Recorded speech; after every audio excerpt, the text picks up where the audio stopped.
Hey guys, it is Saturday here on Pagan Perspective. I'm your host Brendan, and this week we are talking about psychic vampires and the way that the pagan community views them.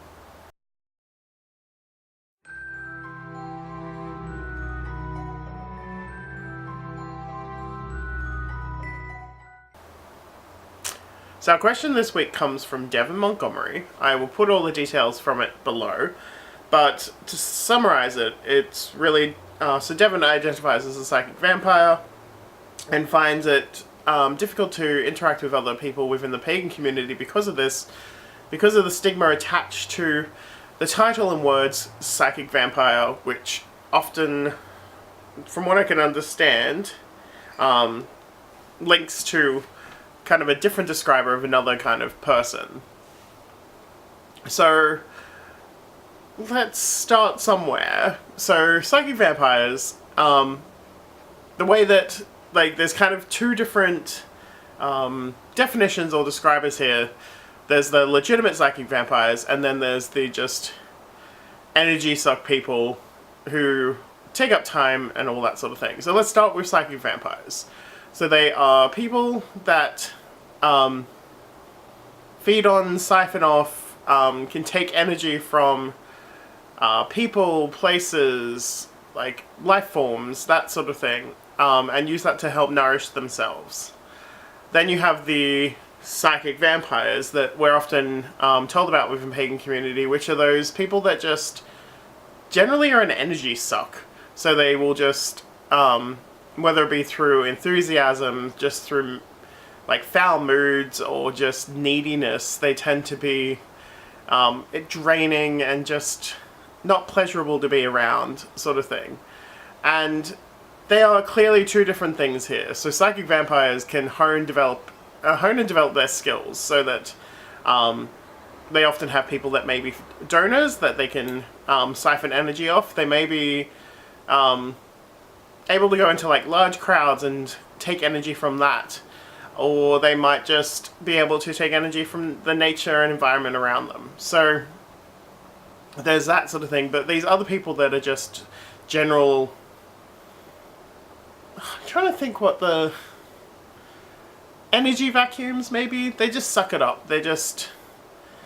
it's just not even like they don't even use it for anything. That's the most frustrating part, is that they just drain people around them, but they're not using it to nourish themselves or anything. It's just, they're kind of like a black hole of suckiness, and just take that out of people. Whereas, like, I tend to exhibit a lot of proper energy vampire traits, and I will use that in healing techniques where I can actually siphon out and drain out negative emotions, stresses, guilt, that sort of thing. And I don't know how it all works in my system, but I can take that energy into me and transmute that and transform it into an energy that I can take into myself.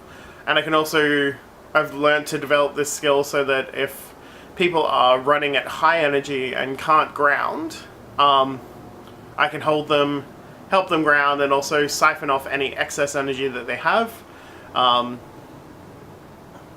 I've used this work, kind of, there's a this lore around the Sin Eater. So in these old towns in England and Britain and the UK and all that, there would be this person in town called the Sin Eater. So when people were on their deathbed, they would speak and whisper their sins into a plate of food, and the Sin Eater would come in and devour that, and take, when they ate the foods, they would take that person's sins so that their slate was clean, so that they could pass into the afterlife without sins or guilt. And I've kind of do some of that work.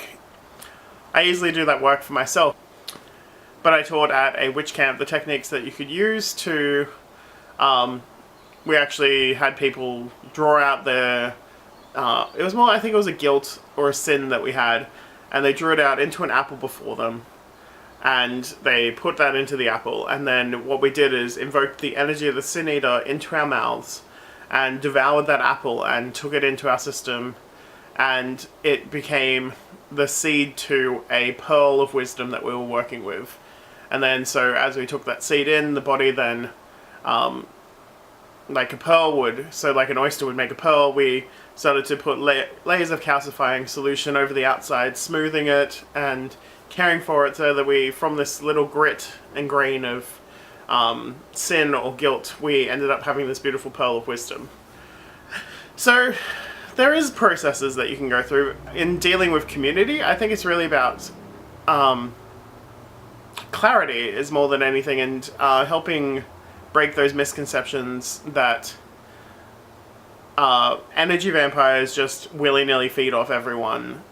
It may be early, like sometimes in people's earlier life, in that process when they're still learning their abilities and skills, they may be a bit more wild, drainy sort of thing, but it's when you can start to hone in the skills and start to be more precise, rein it in, that's when you can kind of be a lot more helpful, I guess, in community, and also just it's easier to interact in community because you're not responsible, I guess, for like every time someone feels low energy, it's like, oh, it was blah blah blah draining me because they're a psychic vampire. No, it's just they're low energy sort of thing. And then yeah, I guess if you have to deal with those people that are just complete energy sucks, often, yeah, it might just be that there is head issues, so they might be going through a darker time in their heads, or the excited enthusiasm often will burn out. So it's maybe helping them with that in a sense of helping them learn to ground and just really perhaps put up shields and how to protect themselves, for themselves, but also for those people around them. And then in general community, yeah, just basic things like shielding, grounding, centering, all those sort of things that would keep you safe that we normally do in practice. And yeah, I think the only recommendations I can have, I don't know if you've read this yet, Devin, but there is a book called the Psychic Vampire Codex, which explains a lot of exercises and techniques for psychic and energy vampires. Otherwise, yeah, you have the internet here. I'm sure there's a ton of videos on it out there. Also, you would also have a ton of websites that would list things. And yeah, just continue to be yourself, explore, hone your skills, and develop and learn the fun, interesting ways that you can play around with your psychic vampirism. But yeah, I think that is it for now. Much love and blessings. Mwah. Mwah. Mwah.